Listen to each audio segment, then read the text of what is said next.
जय श्री कृष्ण मित्रों। अभी कुछ दिन पहले मेरे घर एक मित्र आए थे। वो अपनी बेटी की कुंडली दिखा रहे थे, जो शादी के बाद कुछ प्रॉब्लम्स आ रही थी।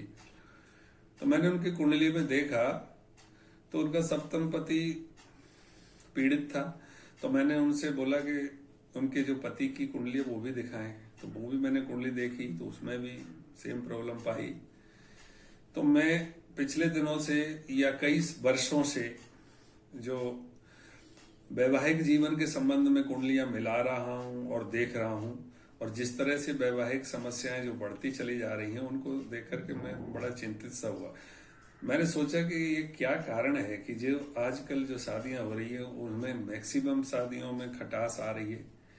तो मैंने बहुत सारी कुंडलियों का अध्ययन करने के बाद एक चीज देखी। वो मैंने देखा कि जो सन 60 और 65 से पहले वाली जो कुंडलियां हैं उन सब कुंडलियों में इतना प्रॉब्लम नहीं है सप्तम भाव के बारे में। लेकिन जैसे जैसे समय गुजरता जा रहा है वो प्रॉब्लम्स लगभग 100% कुंडलियों में सप्तम पति पीड़ित पाया जा रहा है। तो मैंने ये प्रश्न मैं अपने गुरुदेव से किया कि मैं गुरुदेव आजकल क्या प्रॉब्लम है, इतनी प्रॉब्लम्स आ रही हैं और कुंडलियों में भी उसी हिसाब से आ रही है। तो गुरुदेव ने जवाब दिया कि क्यों नहीं, जब कलयुग बढ़ रहा है तो कुंडलियों में तो वो झलकेगा ही, क्लियर दिखाई देगा उसमें। तो ऐसी स्थिति में क्या करना चाहिए? तो मेरा प्रश्न उनसे यही था कि ऐसी स्थिति में क्या करना चाहिए। तो उन्होंने जवाब दिया कि ज्योतिष तो संभावनाओं का विषय है। ऐसा नहीं है कि ऐसा जो लिखा है वो वैसा ही होगा। अगर आप पहले देख लेते हो कि इसमें ये प्रॉब्लम्स आ रही हैं तो उसी हिसाब से अपने बच्चों को पालें और उसी हिसाब से उनको संस्कार दें, तो वो प्रॉब्लम से बचा जा सकता है। तो मैं आप सब लोगों को इस वीडियो के माध्यम से ये कहना चाह रहा हूं कि हमारे जो बच्चे हैं, आप किसी विद्वान ज्योतिष से उनकी कुंडली दिखाएं और हर पहलू पर विचार करें। कैरियर, शादी, विवाह, प्रेम संबंध और भी बहुत सारे उस पर अगर कोई विद्वान ज्योतिषी आपको कुछ सलाह देता है कि इसमें ऐसी संभावना दिखाई दे रही है, तो आप लोग उससे पहले ही सतर्क होकर के कुछ कदम उठा सकते हैं। जैसे अभी चर्चा का विषय बना हुआ है श्रद्धा का केस, जिसमें लिविंग इन रिलेशनशिप के अंदर में ऐसा कांड घट गया।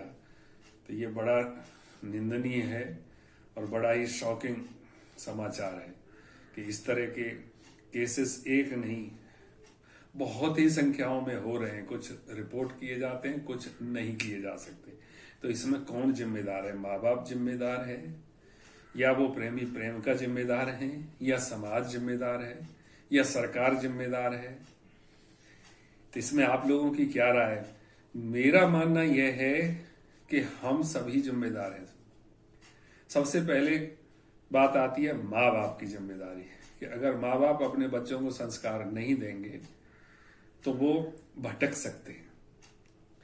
ये जो उम्र है 15 साल से लेकर के 25 के बीच की, ये बड़ी नाजुक उम्र है। और इस उम्र में अक्सर बच्चे को अगर संस्कार नहीं मिला है या बच्चों को माँ बाप की देख रेख नहीं रही है और उनको स्वतंत्र छोड़ दिया गया है, तो आज का जो बाहर जो वातावरण है, इंटरनेट का वातावरण है, फेसबुक का वातावरण है, ट्विटर का वातावरण है, बहुत ही गंदा हो चुका है। वहां पहचान ही नहीं हो सकती। ऐसे भी केस सामने आए कि फेसबुक पर इन्होंने मित्रता की, लिविंग इन रिलेशनशिप कायम किया और बाद में ऐसी घटनाएं घट गई हैं, बहुत घट गई हैं। इसमें कुछ हद तक हमारा कानून भी जिम्मेदार है। जैसे अभी 498 सेक्शन का जो रिवोक किया गया, जिसमें व्यभिचार को खुली छूट दे दी गई उस कानून में। पहले था कुछ केस आदमी के ऊपर होता था, अगर आदमी कोई व्यभिचार करता हुआ पकड़ा जाता है और कंप्लेंट होती है तो उसके ऊपर व्यभिचार किया जाए, वो उसका केस होता था। लेकिन तभी 2 साल पहले इसको भी खत्म करके उसको वैध कर दिया गया कि आप उच्छृंखल हैं, स्वतंत्र हैं। अगर दोनों कंसेंट से कोई भी व्यभिचार करो, कोई चिंता नहीं। इसके ऊपर जब बेंच बैठी थी सुप्रीम कोर्ट में, तो सरकार से भी मांगी गई थी सलाह कि क्या किया जाए। इसमें जेंडर डिस्क्रिमिनेशन हो रहा है कि औरत के ऊपर और आदमी में विभेद हो रहा है, तो उसमें सरकार ने क्या बढ़िया राय दी थी, फर्स्ट क्लास राय दी थी। उन्होंने कहा था कि जो जिस तरह इस कानून में लिखा है 419 में औरत और इसके बीच में, तो वहां पे पति और पत्नी वर्ण ना रख करके उसको स्पाउस कर दिया जाए और दोनों बराबर के जिम्मेदार हो। अगर आदमी के ऊपर कंप्लेंट हो सकती तो औरत के ऊपर भी कंप्लेंट होनी चाहिए, तो वो बराबर हो जाता, तो वो व्यभिचार को खुली छूट नहीं मिलती।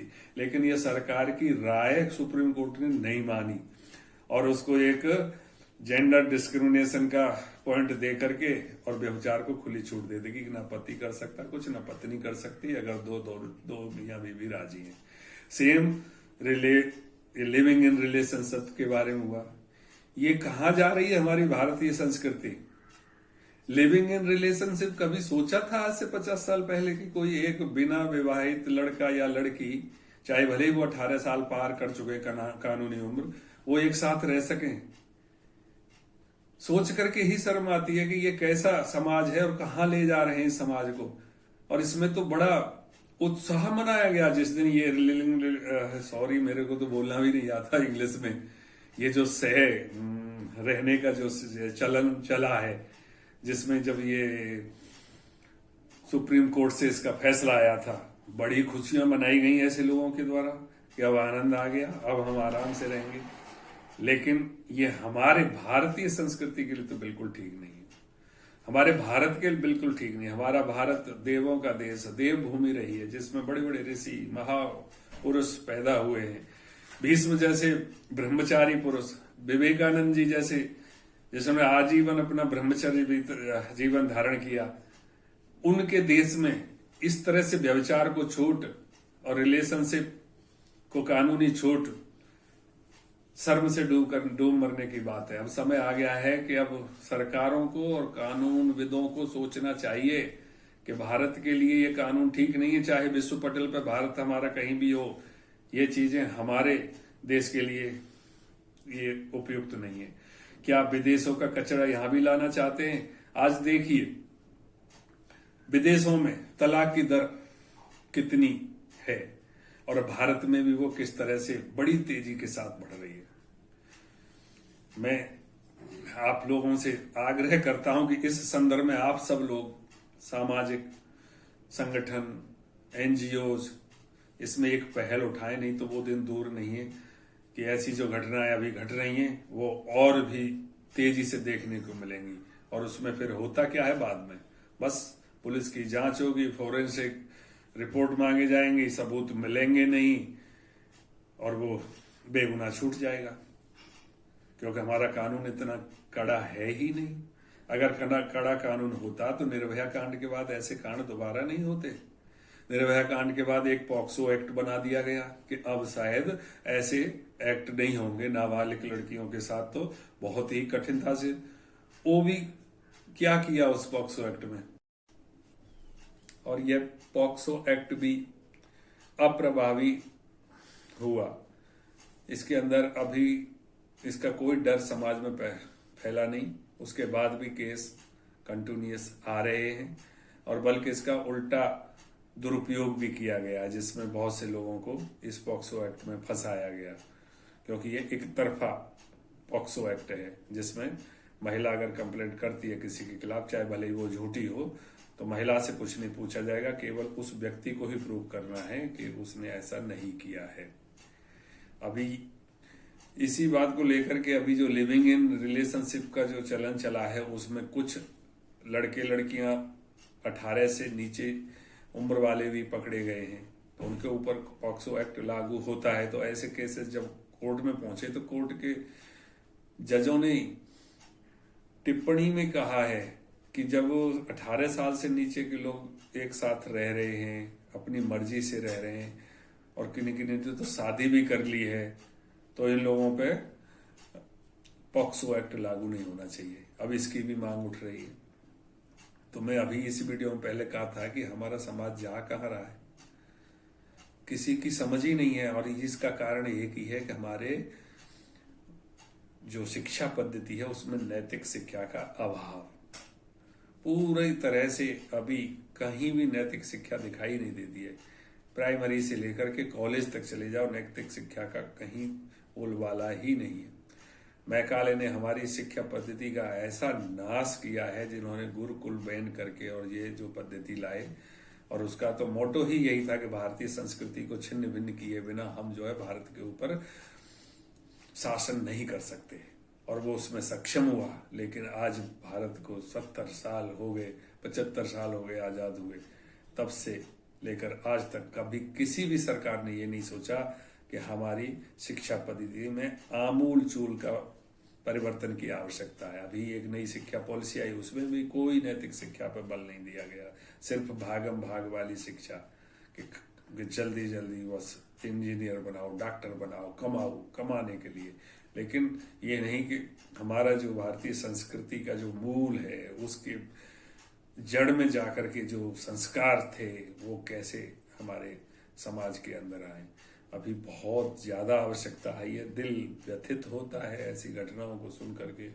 आप सभी दर्शकों से मेरा तो विनम्र अनुरोध है कि ऐसी मुहिम अपने सोशल मीडिया पर जरूर उठाएं कि जहां पर इस तरह की जब मांग उठती है कि 17 साल से नीचे वाले भी रह सकते हैं अगर आपस में राजी हैं तो। लोग बोलते हैं कि हमारी स्वतंत्रता का हनन हो रहा है।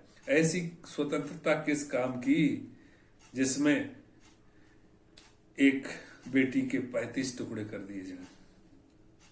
बताइए, सोचने की बात है। क्योंकि इस उम्र में व्यक्ति के जो हार्मोन्स हैं वो इतने प्रभावी होते हैं कि उनको ये ही नहीं पता चलता कि ये प्रेम है या वासना है। वासना का ही रूप प्रेम के रूप में दिखाई देता है, उसमें पहचान ही नहीं पाता कि ये सामने वाला व्यक्ति या सामने वाला जो भी प्रेम या प्रेम का है उसके अंदर क्या है, वो कैसा है उसके अंदर, और किस तरह से मतलब क्या करना चाहिए। वो खुद भ्रम की स्थिति में होते हैं। तो ऐसी स्थिति में ये अगर कानून के अंदर अलाउ नहीं हो तो एक डर कानून का तो रहेगा, कुछ केस तो बचेंगे, और अगर कड़ा कानून हो तो बहुत बड़ा डर होगा। क्योंकि निर्भया कांड के बाद अगर कड़ा कानून बनता तो शायद ऐसे केस नहीं बनते। लेकिन अब क्योंकि ये लिबरलाइजेशन क्या बोलते हैं उसको, उदारवादता का जो भूत सवार होकर के पूरे विश्व में छाया हुआ है, वो हमारे मानव समाज को कहीं का छोड़ेगा नहीं।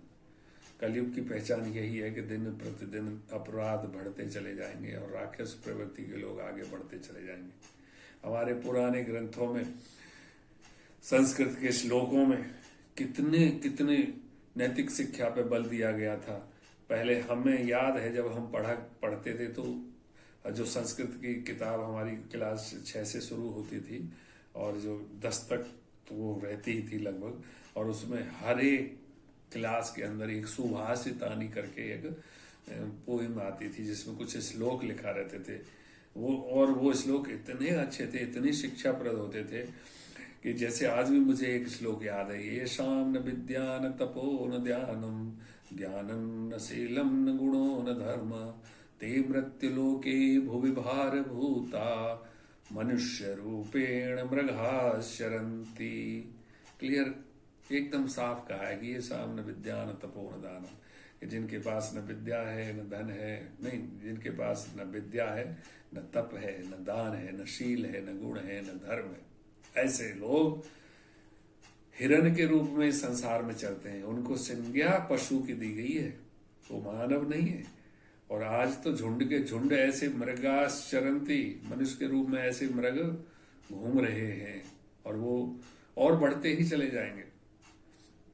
तो ज्यादा ना बोलते हुए मैं अब सभी लोगों से फिर विनम्र विनती करता हूं कि जिन्होंने अभी मेरे इस चैनल को सब्सक्राइब नहीं किया है, कृपया सब्सक्राइब करें, अपने मित्रों को ये वीडियो शेयर करें, लाइक करें, और अपने कमेंट जरूर कमेंट बॉक्स में लिखें कि आपके क्या विचार हैं और क्या होना चाहिए। जय श्री कृष्ण।